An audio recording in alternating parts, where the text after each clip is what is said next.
कोकणात रात्रीच्या वेळी शांतता नसते. तिथे एक वेगळंच गुंजन असतं. इथल्या खाडीच्या काठावर एक जुनी म्हण, पाणी जर आरशासारखं स्थिर दिसलं तर समजावं की आता कोणीतरी तुमची वाट पाहतंय.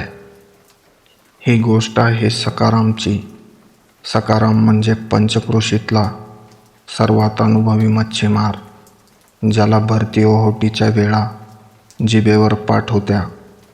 त्या एका रात्री निसर्गाचे सगळे नियम बदलणार होते. कथेला सुरुवात करण्यापूर्वी एक छोटीशी विनंती आहे.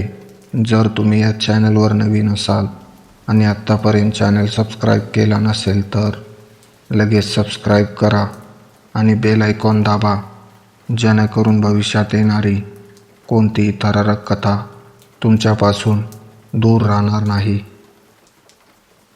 अमावस्येची रात्र होती. आभाळ इतकं काळं होतं की आकाश आणि पाणी यातली रेषाच पुसली गेली होती. सकाराम आपली छोटी लाकडी होडी घेऊन खाडीच्या पात्रात शिरला. त्याच्या हातात कंदील होता, ज्याचा पिवळसर प्रकाश फक्त 2 फुटापर्यंत साथ देत होता.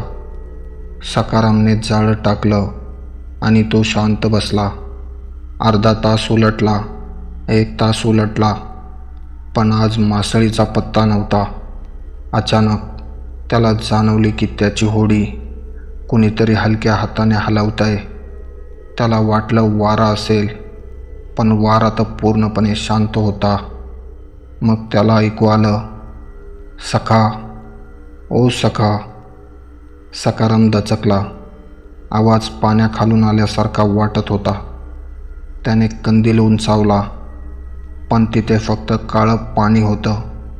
त्याने स्वतःला समजावलं, वय झालंय तुझं सख्या, भास होतायत तुला.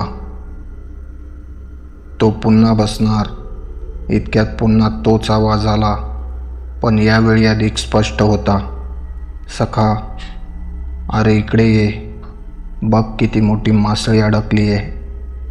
हा आवाज सकारामच्या लहानपणीच्या मित्राचा होता, विठ्ठलाचा, जो 5 वर्षापूर्वी याच खाडीत बुडून मेला होता. सकारामचे हात पाय लटलटू लागले. विठ्ठल, पण तो तर. त्याने समोर पाहिलं. धुक्यातून एक आकृती हळूहळू पाण्यावर चालत असल्यासारखी वाटली. ती आकृती विठ्ठलासारखीच दिसत होती. सकारामचं मन सांगत होतं की हे संकट आहे, पण त्याचे पाय त्याच्या ताब्यात नव्हते. गिरानं त्याचं संमोहन सुरू केलं होतं. सकारामला आता फक्त तो आवाज आणि समोरची ती मायावी आकृती दिसत होती. सकाराम होडीतून खाली उतरला. पाणी गुडघ्यापर्यंत होतं. तो त्या आकृतीच्या मागे मागे चालू लागला.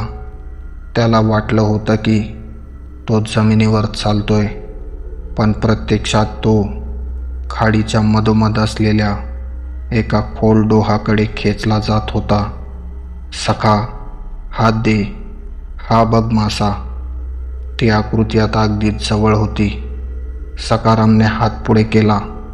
जसा त्याने त्या आकृतीचा हात धरला, त्याला जाणवले की तो हात माणसाचा नाहीये. तो हात बर्फासारखा थंड, गुळगुळीत आणि अंगावर लांब सडक केस असलेला होता. सकाराम भानावर आला. त्याने पाहिलं, समोर विठ्ठल नव्हता. तिथे एक बुटकी, विद्रूप आकृती होती, जिचे डोळे निखाऱ्यासारखे चमकत होते. सकारामने सुटण्याचा प्रयत्न केला, पण गिराची पकड वज्रासारखी होती. सोड मला, सकाराम ओरडला. झटापटीत सकारामचा हात गिराच्या डोक्यावरील त्या लांब केसाच्या पुंजक्याला लागला आणि त्याने जीवाच्या आकांताने एक जोराचा हिसका दिला. गिराच्या डोक्याचे काही केस सकारामच्या हातात आले. गिरा कळवळला, पण त्याने सकारामचा पाय धरून त्याला खोल पाण्यात ओढलं. पाण्याचे बुडबुडे वर आले आणि सगळीकडे पुन्हा शांतता पसरली. दुसऱ्या दिवशी सकाळी किनाऱ्यावर सकारामची होडी रिकामी तरंगत होती. गावकरी गोळा झाले. सकारामचा देह कुठेच नव्हता.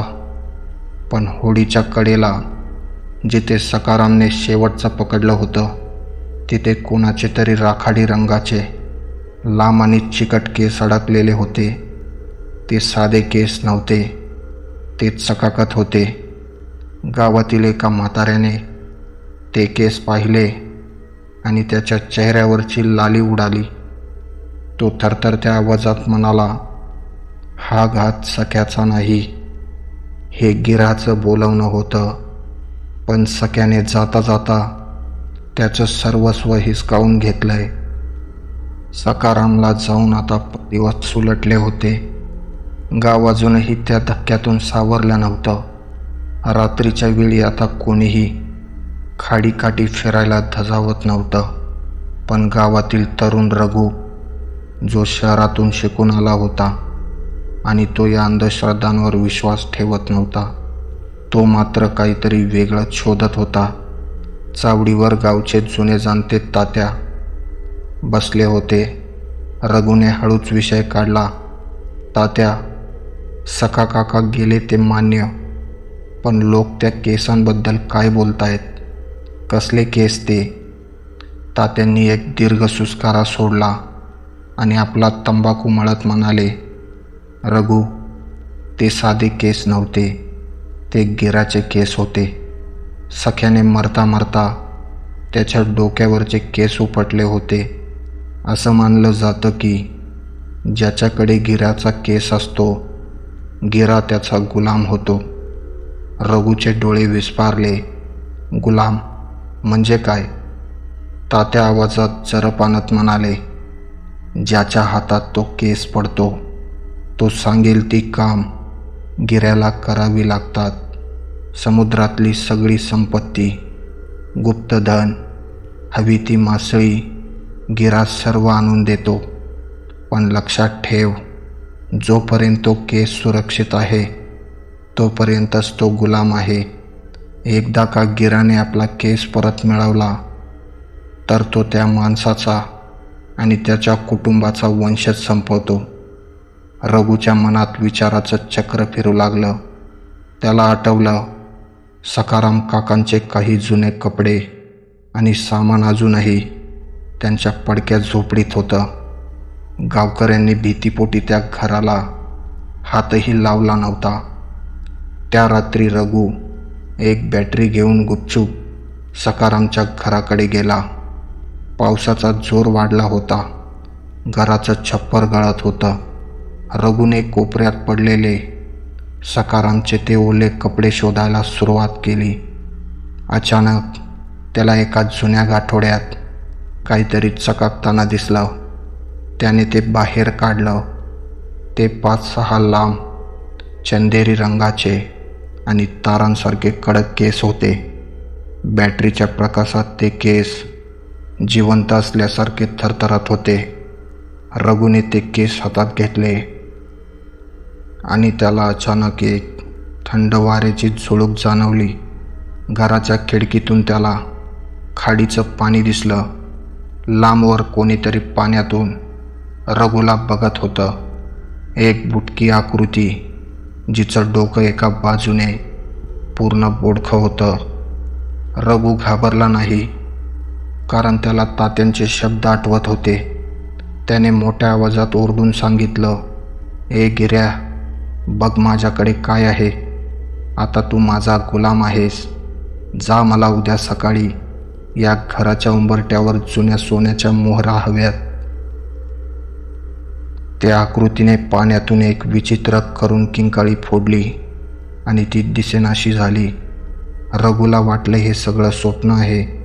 पण दुसऱ्या दिवशी सकाळी जेव्हा त्याने दरवाजा उघडला तेव्हा त्याच्या पायाशी मातीने माखलेल्या पण अस्सल सोन्याच्या मोहरा पडल्या होत्या. रघु श्रीमंत होऊ लागला. लोक आश्चर्यचकित झाले. पण रघुने तो केस एका लोखंडी पेटीत बंद करून ठेवला होता. त्याला वाटलं तो सुरक्षित आहे. एके रात्री रघु गाढ झोपेत असताना त्याला पुन्हा तोच ओळखीचा आवाज आला, रघु, ओ रघु. रघु दचकून जागा झाला. पेटी सुरक्षित होती, पण त्याला जाणवलं की त्याच्या बेडच्या खाली पूर्ण पाणी साचलंय. त्याने खाली पाहिलं तर पाण्याचा रंग लाल होता.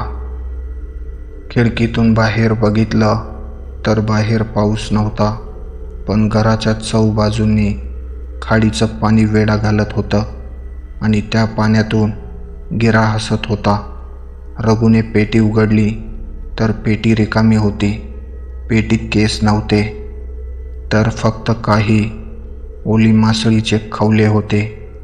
रघुला समजलं की गिरहाने केस मिळवण्यासाठी त्याला बोलवलं नव्हतं, तर त्याने रघुच्या स्वतःच्या घरातील कोणाला तरी संमोहित करून ती पेटी उघडायला लावली होती. रघुची नजर लहान भावाकडे जाते, जो डोळे उघडे ठेवून भिंतीकडे बघत उभा होता आणि त्याच्या हातात रिकामी पेटी होती. घराच्या दारावर एक मोठी ओला ठसा उमटलेला होता, जसा कोणी ओल्या हाताने दार उघडून बाहेर गेलंय. गिरहाने त्याची गुलामगिरी संपवली होती. आता वेळ होती त्याचा हिशोब चुकता करण्याची. रघुच्या लक्षात आलं की त्याचा लहान भाऊ सोन्या याने संमोहनाखाली ती पेटी उघडली होती. रघुने सोन्याला हलवून जागं केलं, पण सोन्या फक्त समुद्राच्या दिशेला बोट दाखवून पुटपटला. तो आला होता. त्याने केस नेले आणि जाताना म्हणाला, आता कर्ज फेडायची वेळ आली आहे. बाहेर खाडीचं पाणी झपाट्याने घराच्या उंबरठ्यापर्यंत आलं होतं. रघुने मिळवलेल्या सोन्याच्या मोहरा आता दगडात बदलल्या होत्या. त्याला समजलं की गिरहाने त्याला फक्त लालसेच्या जाळ्यात अडकवलं होतं. रघुने सोन्याला कडेवर घेतलं आणि तो घराबाहेर धावला. पण बाहेर गेल्यावर त्याला दिसलं की सगळीकडे फक्त पाणीच पाणी आहे. रघुला किनाऱ्याचा रस्ता सापडत नव्हता. समोरून पुन्हा तोच आवाज आला, सखाराम काकांचा. रघु, इकडे ये, इकडे रस्ता आहे. रघु थांबला. त्याने स्वतःला ओरडून सांगितलं, हा गिरहाचा चकवा आहे, मागे वळू नकोस. पण गिरहाने आता सखारामचा नाही तर रघुच्या आईचा आवाज काढला. रघुचं मन विचलित झालं आणि तो एका क्षणासाठी थांबला. त्याच क्षणी पाण्यातून एक थंडगार ओला हात बाहेर आला आणि त्याने रघुचा पाय धरला. रघु कोसळला. त्याने सोन्याला जोरात धक्का देऊन किनाऱ्याच्या दिशेने ढकललं आणि ओरडला, पळ सोन्या, मागे बघू नकोस. सोन्या धावत सुटला. तो एका मोठ्या झाडावर चढला आणि त्याने मागे वळून पाहिलं. चंद्राच्या प्रकाशात त्याला दिसलं की रघु आता पाण्यात नाहीये, तर तो खाडीच्या मधोमध असलेल्या एका दगडावर शांतपणे बसला आहे. रघुच्या हातात एक कंदील होता आणि तो सोन्याला बघून हात हलवत होता. सोन्याला वाटलं दादा वाचला. तो खाली उतरणार इतक्यात त्याला झाडाच्या खालून आवाज आला, सोन्या, खाली नको उतरू, मी इथे खाली आहे. सोन्याने खाली पाहिलं तर झाडाच्या बुडाशी खरा रघु जखमी अवस्थेत पडला होता. मग दगडावर बसून हात हलवणारा तो कोण? कोकणच्या त्या खाडीत आजही रात्री एक कंदील दिसतो. लोक म्हणतात गिरहाने रघुला मारलं नाही, तर त्याला स्वतःचं रूप देऊन तिथे बसवलंय, जेणेकरून पुढच्या वेळी कोणी लोभी माणूस तिथे आला तर रघुचा आवाज देऊन तो त्याला पाण्यात खेचू शकेल. गिरहाचा केस तुम्हाला श्रीमंत नक्कीच करेल, पण त्याची किंमत तुमचं अस्तित्व देऊन चुकवावी लागेल. तर ही होती आजची बाईकथा. व्हिडिओ आवडला असेल तर व्हिडिओला लाईक आणि शेअर करा आणि अशाच नवनवीन बाईकथा ऐकण्यासाठी चॅनलला सबस्क्राईब करायला विसरू नका, कारण खरी भीती अजून बाकी आहे.